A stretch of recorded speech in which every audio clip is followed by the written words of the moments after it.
Hello, and welcome to Short Sermons on the Red Letter Truth. Today's message is entitled The Ten Commandments and Supporting Texts. Thanks for tuning in. God bless. Hope this message finds you well and touches you in some way. Please comment, like, subscribe to the channel.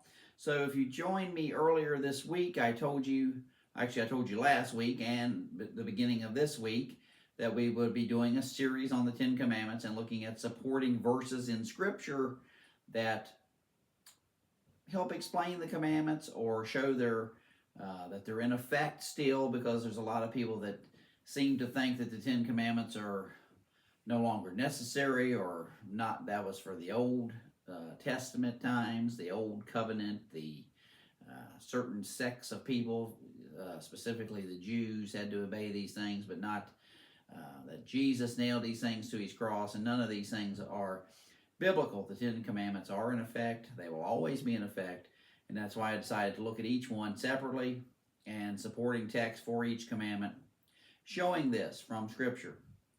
So thanks for being with me.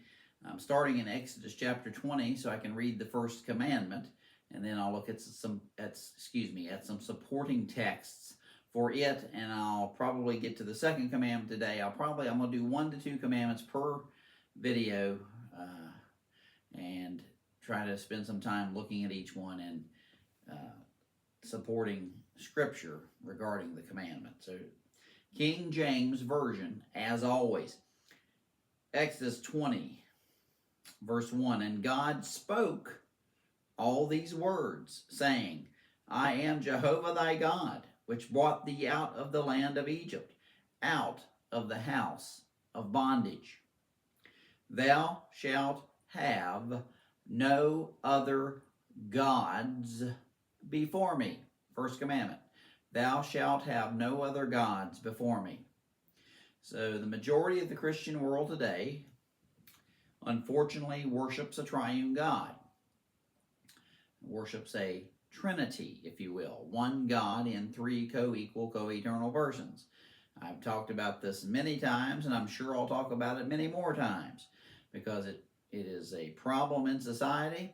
We must worship God and His Son in spirit and in truth. We'll probably end up looking at that text in the course of this video, but it's true. We must worship God in spirit and in truth. And there is a psalm that tells us that God will, 118:45, if I'm not mistaken, that tells us that God will draw near to us when we call upon Him in truth. So if we're worshiping Him in a way other than who He actually is, then that's having other gods before Him. And I guess you could even say, when we tie it into the second commandment about the idolatry, which we'll look at shortly, having no other gods before Him, you could make your car a god for that matter. But I'm going to look specifically at the fact from a religious standpoint as far as worshiping God here in the first commandment. So, let's look at what Jesus said in Matthew chapter 4. Matthew chapter 4, Jesus was being tempted by Satan, and he tells Satan the following here in Matthew, there we go, chapter 4, verse 10. Actually, I'll start in verse 9. I'll start in verse 8. "Again, the devil taketh him up into an exceeding high mountain," Matthew 4:8, "and showeth him all kingdoms of the world, and glory of them, and saith unto him, All these things will I give thee, if thou wilt fall down and worship me. Then saith Jesus unto him, Get thee hence, Satan, for it is written, Thou shalt worship the Lord thy God, and Him only shalt thou Thou shalt worship the Lord thy God, and Him only shalt thou serve." So, let's go to Deuteronomy, because Jesus is telling Satan, you can only worship God. Now, if Jesus is saying this, He's obviously not God Himself.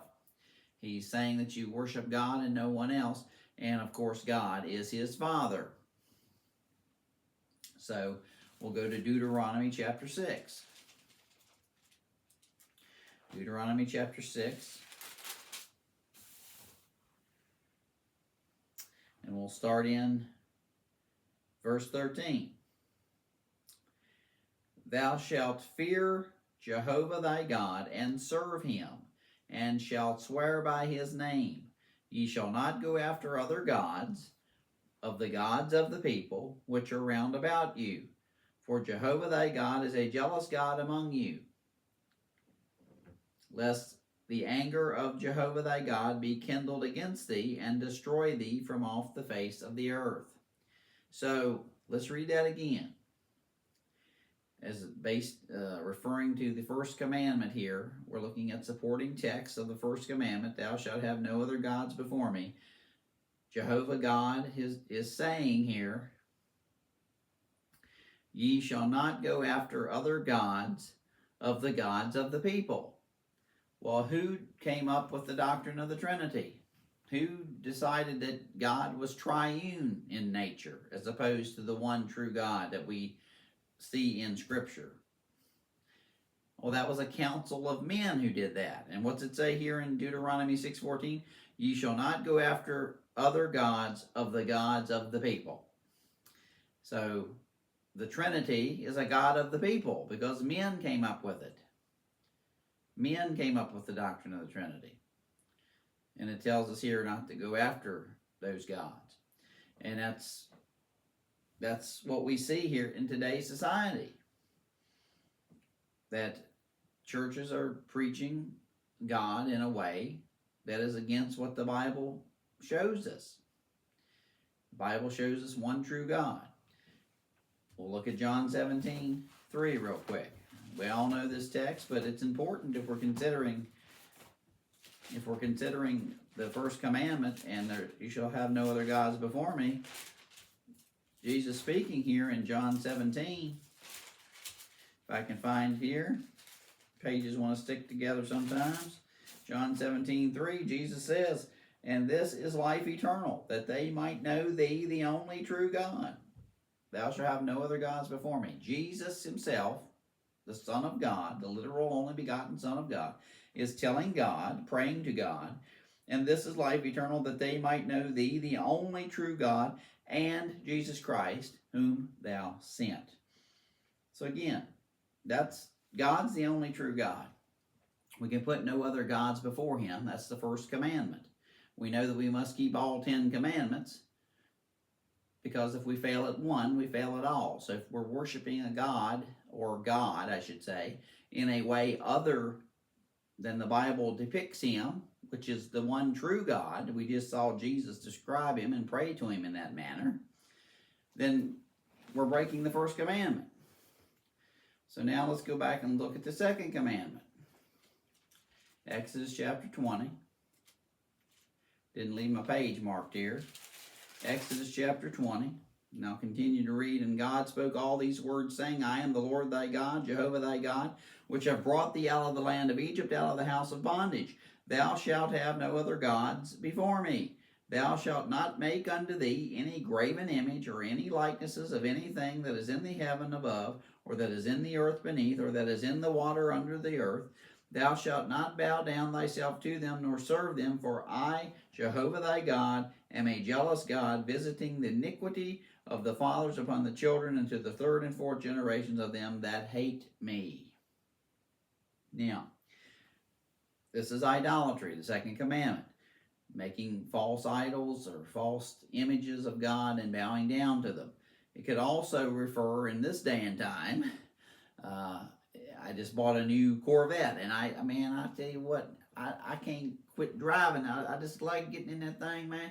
It's like, I think about it all day long. I want to get in my Corvette and just take off. That's idolatry. I'm putting the Corvette, or any vehicle, or any possession, or even people, before God. That's idolatry. So let's look at it in Scripture. Let's look at idolatry in Scripture.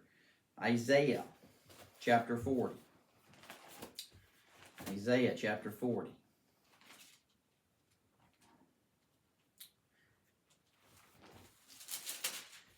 the scripture says in Isaiah 40, starting in verse, if I can ever get to it, my hands are so dry I can't turn the pages. Isaiah chapter 40, starting in verse 18, to whom then will ye liken God? Or what likenesses will ye compare unto him? The workman melteth a graven image, and the goldsmith spreadeth it over with gold, and casteth silver chains.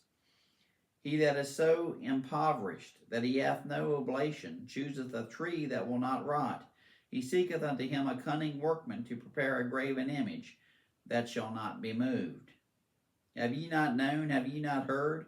Hath it not been told you from the beginning? Have ye not understood from the foundations of the earth?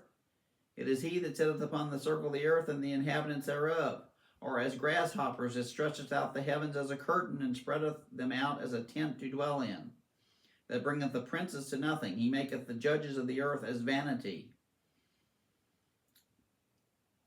Yea, they shall not be planted, yea, they shall not be sown. Yea, their stock shall not take root in the earth, and he shall also blow upon them, and they shall wither, and the whirlwind shall take them away as stubble. To whom then will ye liken me, or shall I be equal? Saith the Holy One. Lift up your eyes on high, and behold, who hath created these things, that bringeth out their host by number. He calleth them all by names, by the greatness of his might. For that he is strong in power, not one faileth. Why savest thou, O Jacob, and speakest, O Israel? My way is hid from Jehovah, and my judgment is passed over my God? Hast thou not known, hast thou not heard, that the everlasting God, Jehovah, the creator of the ends of the earth, fainteth not, neither is weary? There is no searching of his understanding. He giveth power to the faint, and to them that have no might he increaseth strength. Even the youths shall faint and be weary, and the young men shall utterly fall. But they that wait upon Jehovah shall renew their strength, and they shall mount up with wings as eagles. They shall run and not be weary. They shall walk and not faint. So here we see all about idolatry. Making a false image and worshiping it, or bowing down to a false idol and worshiping it. Like I told you, it could even be a possession that you have, that you place before God. Your job, a relationship, something you put before God is an idol. We're told not to do that. It's the second commandment. Psalm 115. Psalm 115. And we'll read here in Psalm 115. And I'll just start in verse 1, but we're talking about idolatry here. Not unto us, O Jehovah, not unto us, but unto thy name give glory, for thy mercy, and for thy truth's sake. Wherefore should the heathen say, where is now their God? But our God is in the heavens. He hath done whatsoever he hath pleased. Their idols are silver and gold, the work of men's hands. They have mouths, but they speak not. Eyes have they, but they see not. They have ears, but they hear not. Noses have they, but they smell not. They have hands, but they handle not. Feet have they, but they walk not. Neither speak they through their throat. They that make them are like unto them. So is everyone that trusteth in them. O Israel, trust thou in the Jehovah. I said in the Jehovah. In the Lord Jehovah, sorry. He is their help and their shield. O house of Aaron, trust in Jehovah. He is their help and their shield. Ye that fear Jehovah, trust in Jehovah. He is their help and their shield. So clearly, we see here in Psalm 115 that Jehovah is our help and shield. The one true God is our help and shield.